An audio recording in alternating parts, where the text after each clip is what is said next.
दोस्तों, जैसे कि आप जानते हैं कि यूएसए, इज़राइल और ईरान में भीषण लड़ाई छिड़ी हुई है और इतना नुकसान हो चुका है कि इसकी भरपाई शायद कई सालों में होगी। 28 फरवरी 2026 को इज़राइल ईरान पे हमला करता है।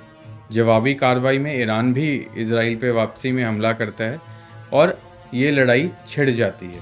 जैसे इज़राइल को पता लगता है कि ईरान अपने न्यूक्लियर टेस्टिंग कर रहा है, इज़राइल बिना कोई मौका खोए ईरान पे हमला कर देता है। अमेरिका के साथ इज़राइल के बहुत अच्छे संबंध हैं और अमेरिका भी कहीं ना कहीं ये ज़रूर चाहता होगा कि ईरान को परास्त करके सभी मिडल ईस्ट देशों के साथ अच्छे संबंध बनाए जा सकें या फिर सभी मिडल ईस्ट देशों में अपना दबदबा बनाया जा सके। स्टेट ऑफ हार्मोस, जहाँ से विश्व के अधिकतर हिस्सों में तेल पहुँचाया जाता है, ईरान ने उस पर अपनी अच्छी पकड़ बना के रखी हुई है और वहाँ से तेल के किसी भी जहाज को निकलने नहीं दे रहा है। ईरान के साथ जिन देशों की अच्छी मित्रता है, जैसे कि भारत, पाकिस्तान और चाइना, उन्हें तेल पर्याप्त मात्रा में दिया जा रहा है। ऐसे कहा जा रहा है कि भारत के पास तकरीबन 8 शिप्स आ चुके हैं पेट्रोलियम के।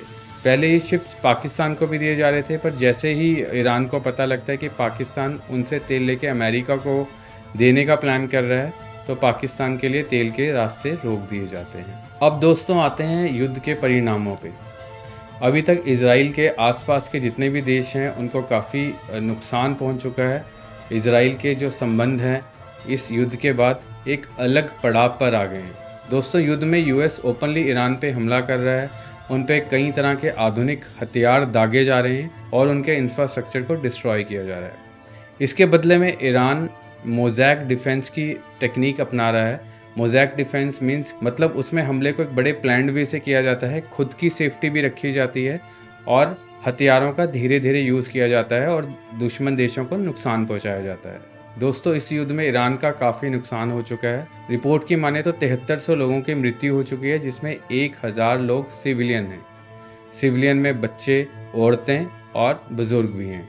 यूएस ने जो ईरान पे हमले किए हैं उसमें मैक्सिमम रेजिडेंशियल एरियाज़, हॉस्पिटल्स और कम्युनिटी सेंटर्स, इसके अलावा एनर्जी सेंटर्स और इसके अलावा जो स्कूल्स तक को नहीं छोड़ा गया है। यूएस ने ईरान पे हर मुमकिन तरीके से हमला किया है।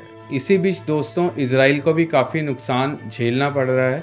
इज़राइल के जितने भी सिटी बेस्ड हैं उनको काफ़ी क्षति पहुंची है जो ईरानी हमले से।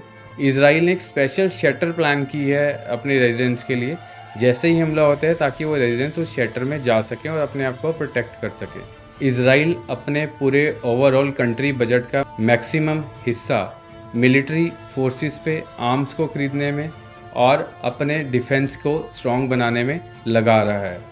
अमेरिका को भी इसके परिणाम झेलने पड़ रहे हैं। अमेरिका में पेट्रोलियम प्रोडक्ट्स की कीमतें तकरीबन 30% से अधिक बढ़ चुकी है, जिसकी वजह से लोगों में रोष देखा जा रहा है। प्रेसिडेंट डोनाल्ड ट्रंप के अगेंस्ट लोग सड़कों पर उतर आए हैं। अभी तक डोनाल्ड ट्रंप के अगेंस्ट तकरीबन 3000 से अधिक प्रोटेस्ट हो गए हैं।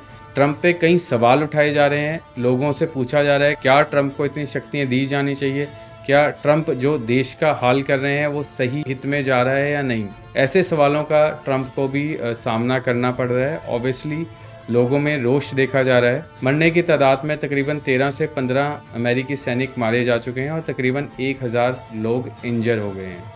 इसी के साथ इजराइल के भी तकरीबन 83 सैनिक मारे जा चुके हैं और 1000 से ज़्यादा लोग घायल हो चुके हैं। अगर मैं आपको 8 अप्रैल तक का करंट सिनेरियो बताऊं तो अमेरिका ने 2 वीक का सीज़ फायर अनाउंस किया है और ऐसा कहा जा रहा है कि पाकिस्तान से अमेरिका की रेगुलर बात चल रही है और पाकिस्तान ने अमेरिकन प्रेसिडेंट को कन्विंस किया है कि वो 2 हफ्तों का सीज़ फायर कर दीजिए। इन बिटवीन इसमें कुछ ना कुछ शांति से हल निकल आएगा। दोस्तों, जैसे कि अमेरिका ने सीज़ फायर का अनाउंस किया था ईरान के अगेंस्ट, पर अनफॉर्चुनेटली इजराइल ने लेबनान के ऊपर हमला कर दिया, जिसमें काफ़ी सारे लोग मारे गए और लेबनान का एक बड़ा लीडर भी इसमें अपनी जान गंवा बैठा। आशा करते हैं दोस्तों कि ये युद्ध यहीं रुक जाए, बिकॉज काफ़ी सारे देशों की इसमें बर्बादी हो रही है, काफ़ी नुकसान हो रहा है।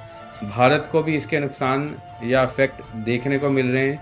अभी रिसेंटली प्रधानमंत्री मोदी ने अनाउंस किया था कि जो इतने बड़े स्तर पर लड़ाई हो रही है तो हमें भी इसके लिए तैयार रहना चाहिए। तो आशा करते हैं कि ये युद्ध यहीं ख़त्म हो जाएगा और शांति और खुशियाँ दोबारा लौट आएंगी विश्व में। शुक्रिया, थैंक यू सो मच।